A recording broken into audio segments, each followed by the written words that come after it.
All right. Well, why don't we get started today? Thank you everyone for joining us today.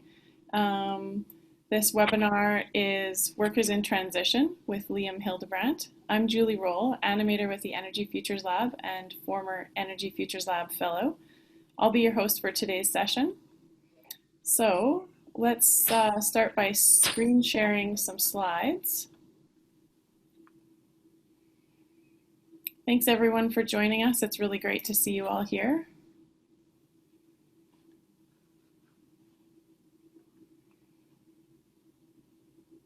Okay. This slide we like to show is a map that's an attempt to represent traditional territories. It's one way that we can acknowledge there's many ways to understand and recognize the land where we live, work, and play. I know we're dispersed in many different regions today due to the nature of our online gathering, but as I'm currently on Treaty 7 territory, I'd like to take the opportunity to acknowledge the traditional territories of the peoples of the Treaty 7 region in southern Alberta, which includes the Blackfoot First Nation tribes of Siksika, the Piikani, the Kainai, the Stoney Nakoda First Nation tribes of Chiniki, Bearspaw, and Wesley, and the Tsuut'ina First Nation. The city of Calgary is also homeland to the historic Northwest Métis and the Métis Nation of Alberta, Region 3. So today we're going to be using a few different technology applications. In addition to our Zoom platform, we're going to be using Slido to capture your questions and answers. So as a quick tech check, I invite you to visit slido.com either on your mobile device or on your web browser and enter the code AB Workers, and you can answer our live poll. So the code is AB Workers at slido.com. And our question today is, would you rather travel back in time or visit the future? And while you're having a chance to answer that question, I'm going to turn to Lliam and see what his answer to that is. Hey, thanks, Julie. Yeah, I really like that question. I think I'm actually really torn. I think for a lot of my life, I would have said travel back in time. When I was 13, I had a really incredible experience to be able to live in a place called Vanuatu for about a year. And it was a very self-sufficient island with sort of really traditional ways of life. And I really fell in love with that sort of type of lifestyle of self-sufficiency and just growing your own food and hunting wild pigs and that kind of thing. But I think ultimately we don't have to go back in time to ensure that we have a sustainable environment to thrive in, and we can hopefully move into the future in that direction. So I'd love to skip forward a few hundred years and see if we've gotten there with both a sort of complementary elements of technology and a thriving environment. Amazing. That sounds great. I always kind of figure we're working on creating the energy future, and in some ways to me, it almost feels like cheating if we actually go into the energy future and see the answer, what we've created. So I think I might go back in the past, as what you've described sounds alluring as well. Okay, we've got some results of the poll. What does the audience think? Travel back in time by an overwhelming majority. Okay, a few futurists. That sounds great. So while you're finishing answering that poll, I'd like to give you a sense of flow for today's event. So Liam's going to kick us off with a presentation, followed by a Q&A, as I discussed on Slido. And then we're going to actually turn to you for some of the answers. We'll be discussing workers in transition as a community today, and since you're all part of our community, we've built in a conversation with all of you into this session. So at the end, we're going to put you into breakout groups, and you can have a conversation about what you've discussed today. So at the EFL, we're really all about interacting with everyone, and we feel as though that we're stronger together, and so we like to include you in our conversations. It's not just about us telling you, but it's about you contributing your wealth and knowledge to the conversation as well. All right, we got some futurists. We can move on to the next slide, and I'll tell you about how did this session come about. So this, in March 2020, the lab's managing director, Alison Cretney, co-wrote an article with the lab's founding director, Chad Park, titled 5 Ideas for Alberta's Economic Recovery. These ideas included hydrogen, geothermal energy, bitumen beyond combustion, artificial intelligence and machine learning, as well as lithium. The article was very well received, and in response, we held the Energy Futures Lab hosted 2 events featuring Energy Futures Lab fellows with expertise in those fields. Of course, we know, as well as we heard from many of you, that there's many more big ideas shaping our energy future, which is why we've decided to extend this conversation through October of 2020. So the Energy Futures Lab Big Ideas for Our Energy Future is an interactive speaker series in which participants are invited to connect virtually with members of the EFL network. So this is one of the sessions in a series. You can see the upcoming events there and the dates. So we encourage you to sign up for those and stay tuned for more information. And by discussing new ideas as a community, the lab sees an opportunity to encourage cross-pollination across all stakeholders in the energy system on the topic of how we can create the energy system the future requires of us while fueling the economic recovery in Alberta. Participants are encouraged to build connections and explore how various topics might be shaping Canada's collective relationship with the energy landscape. So thank you very much to Calgary Economic Development. They've sponsored this session along with our upcoming sessions on carbon capture, utilization and storage and inactive wells. So thanks again to Calgary Economic Development. Now, for the reason you've all come here today. So this topic is particularly exciting to me. I'm a former oil and gas worker who has transitioned my career to help create the energy future. And I met Lliam Hildebrand when I joined the EFL as a fellow in 2017. And we've worked on several projects together over the years. Lliam is the executive director of Iron and Earth and has been an Energy Futures Lab fellow since its inception in 2015. So I'll turn the stage over to Lliam now to introduce himself and Iron and Earth a little further. Over to you, Lliam. Amazing. Thank you, Julie. And I would really love to sort of re-emphasize Julie's point that this is a real opportunity for myself and our organization, Iron and Earth, to really listen to all of you. This is actually excellent timing for us to be presenting these ideas because we're really sort of in the final stages of stakeholder feedback on this sort of 4-point plan that I'll be walking you through. So I'm really excited that we've been able to sort of create some questions for some engagement, and we have opportunities to hear from you about if you think we're on the right track and if these are ideas that are really worth pushing for to get implemented. So I'll just start with a screen share. Cool, so I'm gonna walk you through a little bit of my personal story, the story of Iron and Earth, and lay out some of the ideas that we are working on right now.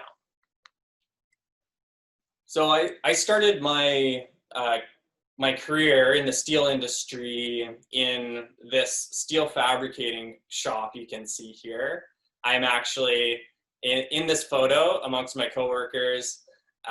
Is about 15 years ago now, or about then. And in this picture, we're fabricating a lot of pressure vessels for the oil sands. And we built all kinds of projects in this manufacturing facility. I actually really loved this job. And we built flare stacks that we shipped off to China. We built a lot of drilling rigs, and we actually also built this wind farm weather station. This was the first project that I was able to be the lead hand on, And so that was pretty exciting in its own right. But I also got really excited about the technology itself, and the concept that you could harness energy from the wind was a concept that was actually really new to me. And this was sort of about 10 years ago, and at around that time, I came across the Al Gore documentary and sort of realized that a lot of the infrastructure I was building was creating this global crisis of accelerating CO2 levels. And I also realized at the same time that this wind farm weather station that I built could actually help address that. So I became quite passionate about this concept that my skills could either go towards creating this global warming crisis or reversing it. And so I went on quite a bit of a journey. I ended up quitting my job and kind of trying to figure out how to get involved in the renewable energy industry. And that was about 10 years ago. And I was not very successful at first. This was a photo of me probably 6 months after quitting my job. And I had actually found myself even deeper into the heart of the industry, working in Fort McMurray for about 6 years, on and off. And I just really not successful in finding my renewable path. But then in 2015, oil prices crashed, and I'm sure a lot of the people on this webinar will remember the chaos that really emerged in early 2015, summer of 2015, thousands of layoffs, basically on a daily basis. And conversations in the lunchroom were naturally really revolving around this situation. So at this time, renewable energy was becoming much more cost competitive, and we were seeing the beginning of the sort of exponential growth in renewable energy technologies. So it was a fairly natural conversation to be having. Wow, we're losing jobs in this industry, but there's all of these new jobs being created in this emerging industry globally. So when are these jobs going to be coming to Canada? And are they jobs that we could actually get ourselves? And the more we looked into it, the more it looked like a very feasible scenario that we could not transition into renewable energy jobs like I tried to do necessarily, but diversify into renewable energy jobs. And so we could continue working in the oil sands here and there, and that would likely be the bread and butter for a number of years moving forward, but that we could, our vision was really that we could begin incorporating renewable energy into our work scope to help diversify and smooth out some of that boom and bust. And so our vision has really become that fossil fuel industry and Indigenous workers will play a leading role in building the policy and infrastructure required to reach global climate targets. And I'd like to just sort of paint that picture a little bit more clearly for you. So here is a picture of an oil refinery. I'm sure most of you are very familiar with these types of images and have likely worked on these types of projects. And here is a picture of a hydrogen electrolysis plant. And as you can see, if I flip back and forth between these two, they're almost identical in terms of being very large scale steel infrastructure projects. They use a lot of the same types of technologies and materials. And so it's not a major stretch of the imagination to realize that the entire life cycle of this project, everything from the development of the project, securing financing, doing the environmental assessments, doing the stakeholder engagement, all the way through to the actual manufacturing of the components, the construction of the facility itself, all of the installation of the components, and all the way through the operations, the maintenance, and eventually the decommissioning or the repurposing. So if you look at other examples as well, you have the same story. So here's a biofuel plant, Enercam in Edmonton. Again, very similar technologies. Here's an image of a geothermal plant. And you can see a lot of similar technology on the surface. And actually underground, there's a whole other layer of similarity where geothermal development requires many of the same skills of drillers that are currently looking for work. And here's a fairly grainy photo of a biomass plant that I actually helped build in that same fabricating facility that I built a wind farm weather station. And here's a picture of a small modular reactor on the back of a truck, which would be utilized for nuclear technologies, which are sort of emerging and actually in use in Ontario.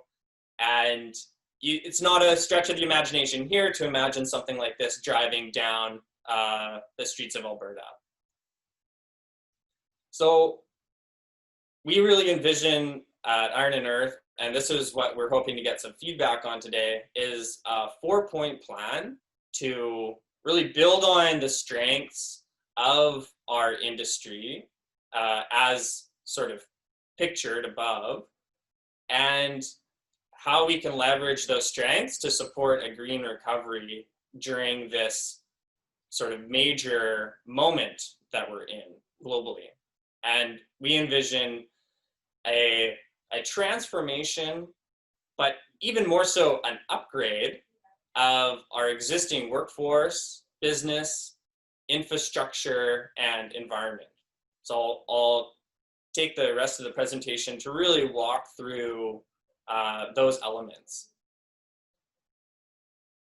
So one thing we imagine being possible is when we're focusing on that first piece, that workforce piece, how do we upgrade the workforce?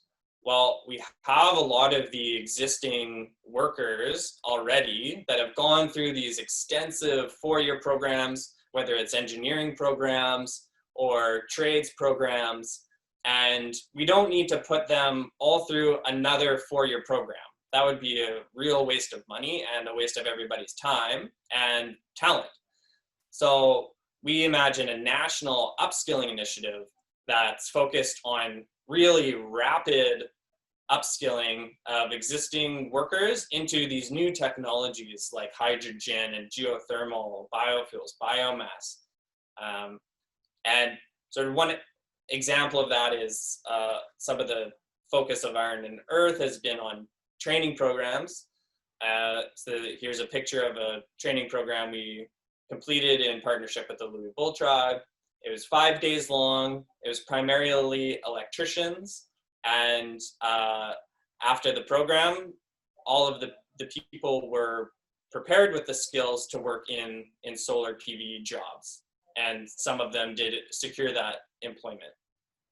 So that's one example of just in 5 days, we can take electricians that have spent decades working in the oil and gas industry and help them diversify into new careers. Another sort of a case study of this concept is in Scotland. They implemented the Oil and Gas Training Transition Fund, which over 3 years, they invested $20 million, and 70% of the 3,592 workers secured jobs or additional training. So we really feel that this could be implemented in really every country as countries work to upskill their workforces. And Canada is in a particularly good place, and Alberta in particular as well, due to the high concentration of workers that have experience on these large-scale industrial projects. Secondly, we really need to support businesses, obviously, because businesses ultimately are what employ workers, and we across the globe and in Canada again particularly have an incredible strength of businesses providing services for all these different types of industrial projects. So we imagine a national repositioning initiative that's really broken into two components. The first component is retooling. So kind of revisiting that first image of myself and my coworkers in the pressure vessel manufacturing facility. We were able to build some renewable energy technologies, and we were actually bidding on a job for wind tower manufacturing for a project sort of coming to the area. And we were going to have to invest in a new set of roles and make a pretty heavy investment. And that left us less competitive to overseas bids for the contract. And so one area where government could come in and support business would be in sort of upgrading their facilities and being able to position themselves for these types of contracts. Also pivoting. So here's sort of two images of a drilling jackup rig for the oil and gas industry beside a jackup rig for offshore wind installation. So you can imagine that the businesses running these types of operations wouldn't have a huge leap to sort of pivot services from one industry to another. So one great case study of that is Ørsted in Denmark. In 2006, they made a commitment to really pivot towards renewables, and they've accomplished that and reduced carbon intensity by over 80% and have divested now from oil and gas. So third is a real focus on infrastructure. So if we're able to look at all of the infrastructure that we have across Canada and what we can do to first retrofit to ensure that it's as energy efficient as possible, and then for other infrastructure, we can actually use it for new uses. So retrofitting includes everything from industrial scale to commercial and residential. The transition from a worker in the oil sands to commercial and residential is slightly more complicated, but not impossible by any means. But there is a lot of sort of industrial scale retrofitting that is also going to be required. One example of that is Shell Rhineland refinery in Germany uses zero emissions feedstock, hydrogen primarily, and they've actually done a recent retrofit to include the use of green hydrogen, and they're actually using that sort of case study to establish a hydrogen model region in the area. And repurposing is a really exciting prospect where across Canada and Alberta, there's a lot of abandoned and orphaned wells. And a lot of the roads and the power lines and the existing sites can actually be used for new types of energy like solar, geothermal, and also lithium production and a wide range of other uses.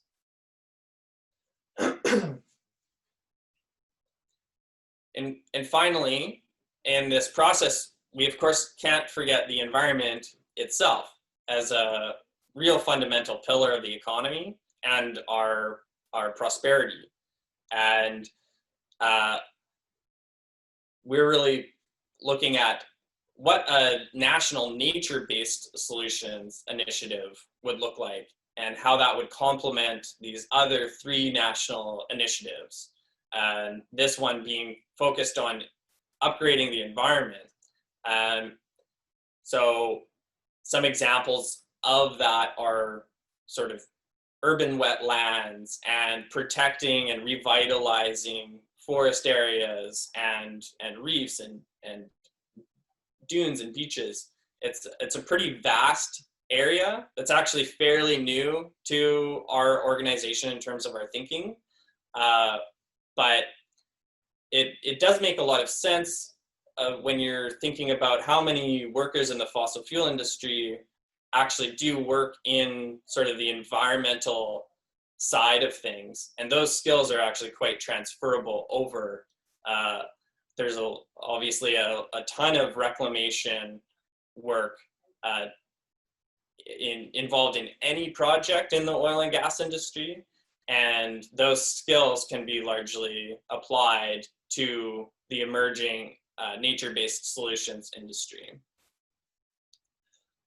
So that sort of wraps it up, and I am out of time. So I guess we'll kind of throw it back to you in a little bit here, and really looking forward to your honest thoughts. These aren't written in stone yet, and just looking forward to hearing any feedback you have on our thinking. That's great. Thank you so much, Lliam. So just a reminder to everybody, we're going to be capturing your questions on Slido. So if you have questions for Lliam, please type those in to Slido so that we can capture those and ask those of him. I see there's one question here at the moment. I wonder how to create the market draw for renewables fabrication to come to the shops in Alberta. Does it start with trade missions? Any thoughts on that, Lliam? Yeah, that's a great question. So obviously you can't justify retooling a manufacturing facility to build wind turbines if that fabricating facility doesn't have a viable business model to actually be producing those. So definitely a sort of chicken egg kind of scenario there. I know in some of the conversations that I've had with turbine and wind manufacturers, there hasn't been quite enough demand. Like, there was a projection of a lot of growth for the wind industry in Alberta and Saskatchewan, but it was almost like barely not quite enough to justify moving a whole whack of fabrication capacity to those provinces. So I think big picture planning and really setting ambitious 2050 targets and 2030 targets and making that really clear industry-wide is really the starting point. And that will give like businesses the confidence they need to be able to move in that direction. And if it can be a coordinated process with government support, then we can help avoid scenarios like we had in Ontario, when Ontario moved forward on a lot of local procurement of the wind infrastructure and ended up getting in a big tangle with NAFTA restrictions, and a lot of the fabricating facilities actually had to shut down. So that was a lot of wasted money there. So hopefully by proactive retooling, we can support businesses and not end up in trade tangles. Yeah, that makes sense. Awesome. Okay, next question is, how many transitional skill building courses are you offering, such as your electrician example?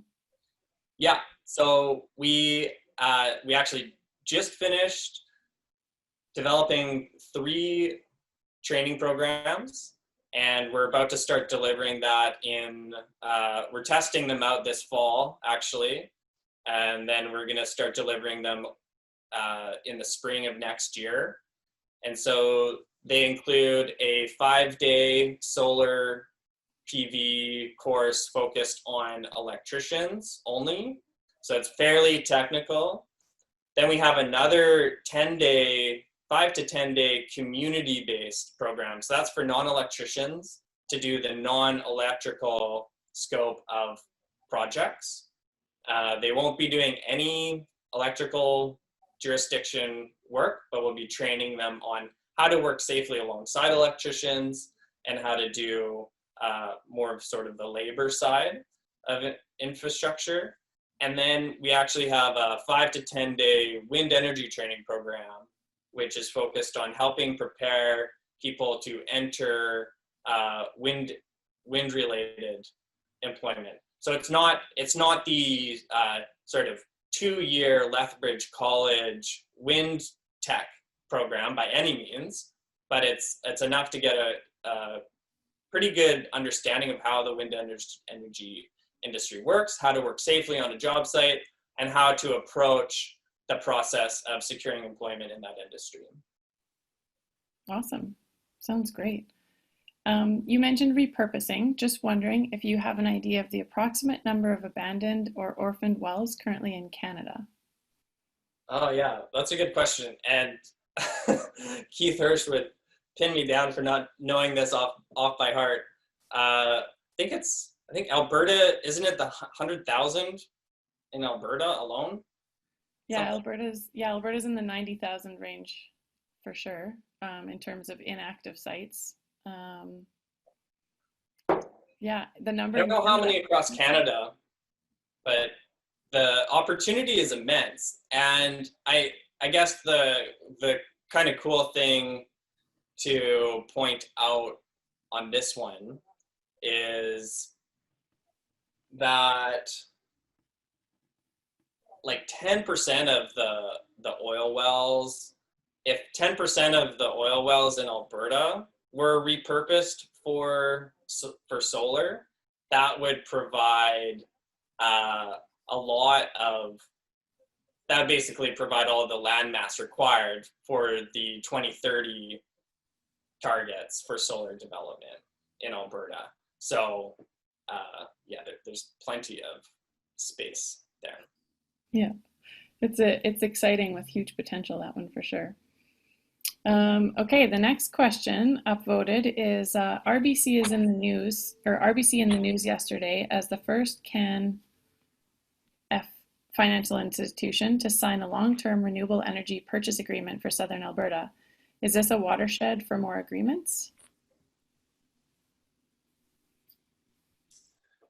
I can't really speak to if that's a watershed moment or not myself, actually.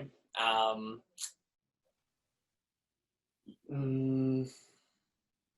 guess we can definitely hope, and it'll be really interesting to see if that's the direction that we start going.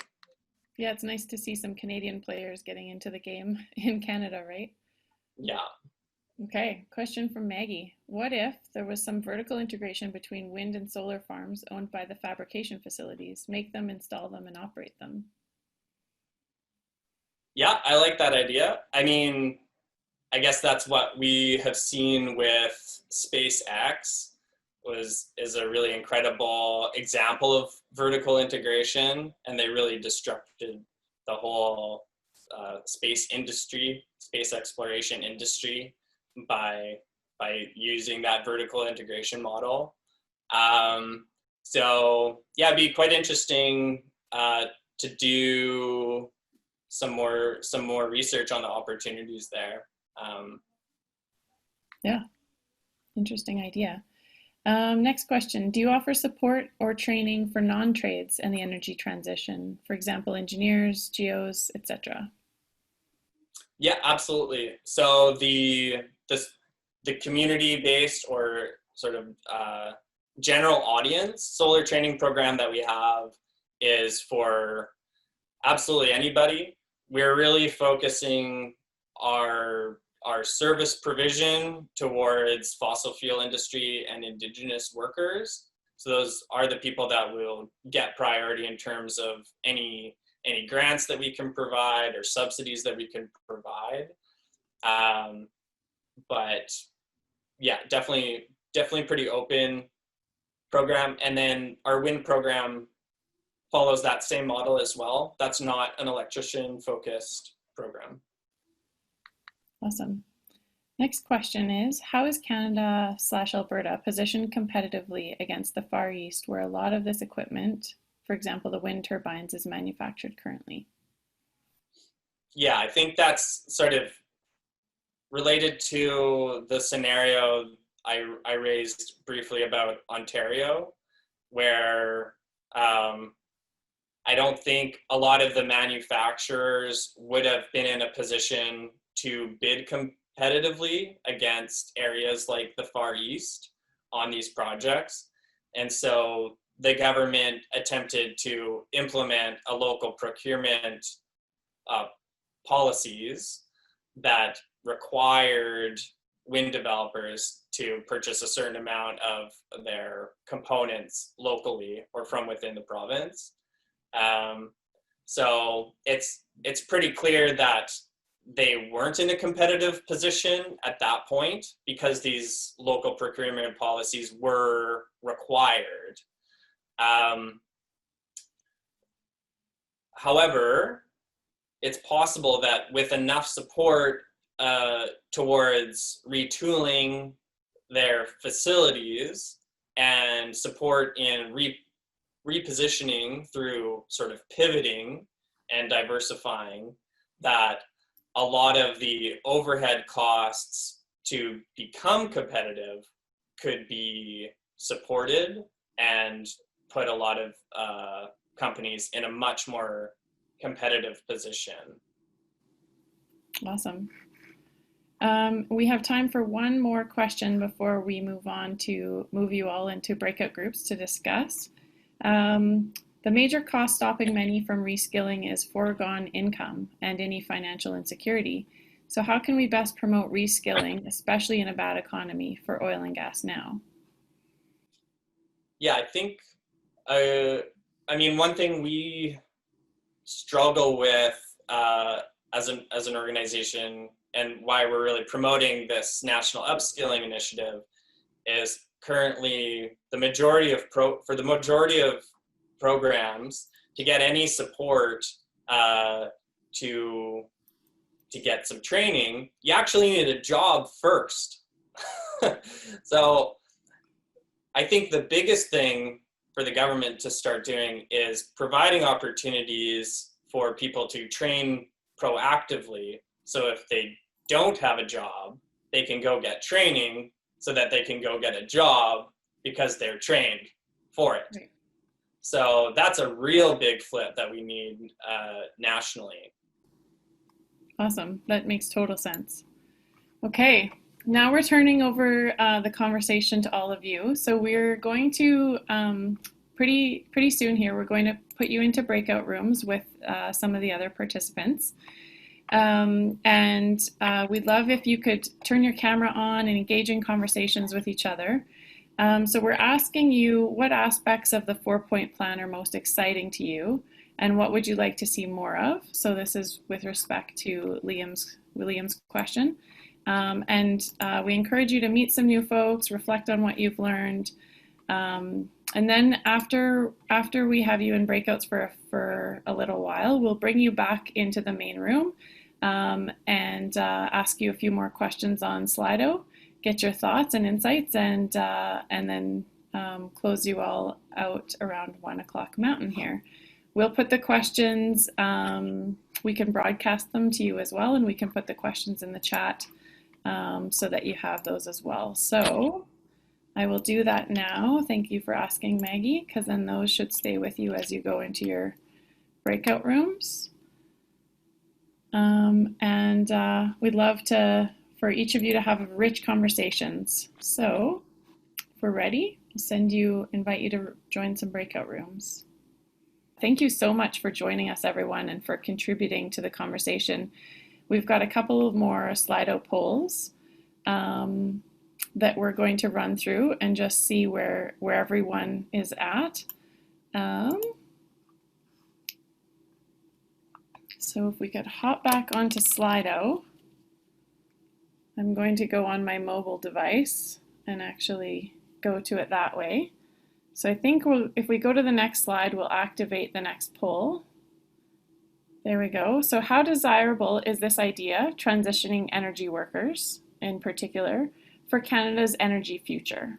Very desirable, somewhat desirable, not very desirable, not at all desirable, or I'm not sure.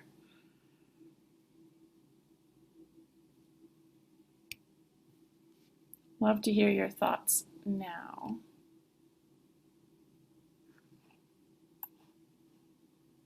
Okay. People are stoked for this idea. It's great.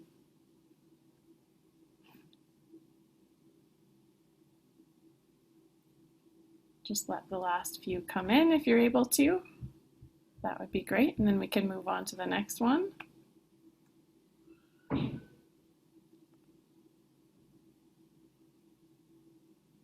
Okay. I think maybe 10 is our threshold, so we'll move on to the next one. So why is or isn't this idea a desirable pathway towards our energy future? This is where we love to hear more from you.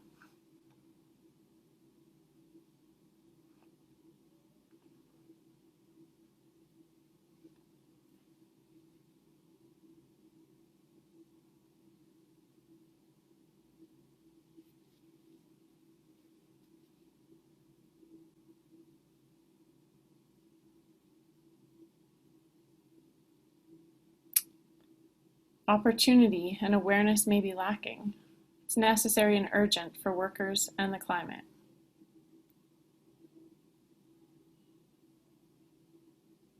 Desirable because we don't want to import our energy future. Oh, interesting. Good jobs equal happy people.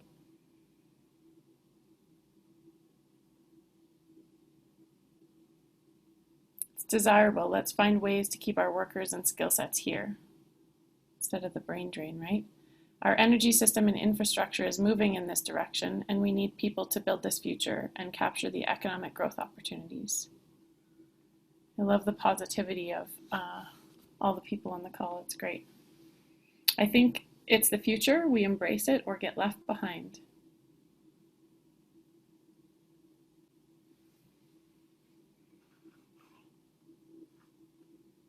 That's fantastic.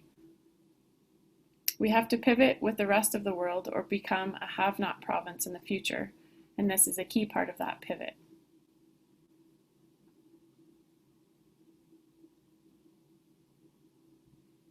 This is the way to move forward.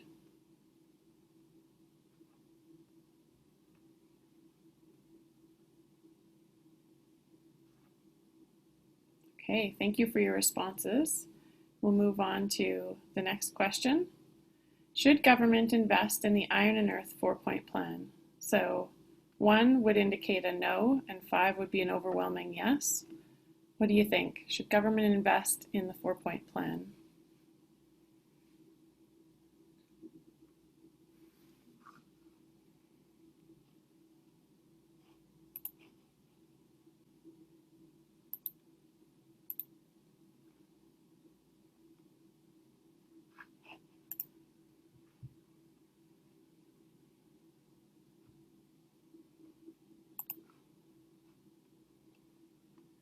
Okay.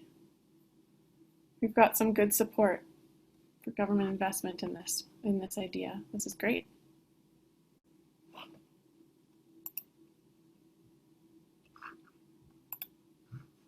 Okay. So before we part ways, I'd like to take the opportunity to share our next big ideas for our Energy Future event hosted by Aaron Romanchuk with guest speaker Jason Cardiff. He's the CEO of Clean02, and in 2017 he helped launch the world's first commercialized microscale carbon capture system and is expanding the technology across Canada and the United States. We'll be speaking with Jason about carbon capture, utilization, and storage opportunities on August 11th. So please stay tuned to our social media channels for more exciting news and events like this one. A big thank you to Lliam for all of you for attending, and for Calgary and to Calgary Economic Development for their contributions in making this happen today. So thank you for joining and have a wonderful day, everyone. Take care. Thanks, everyone. Thanks for joining.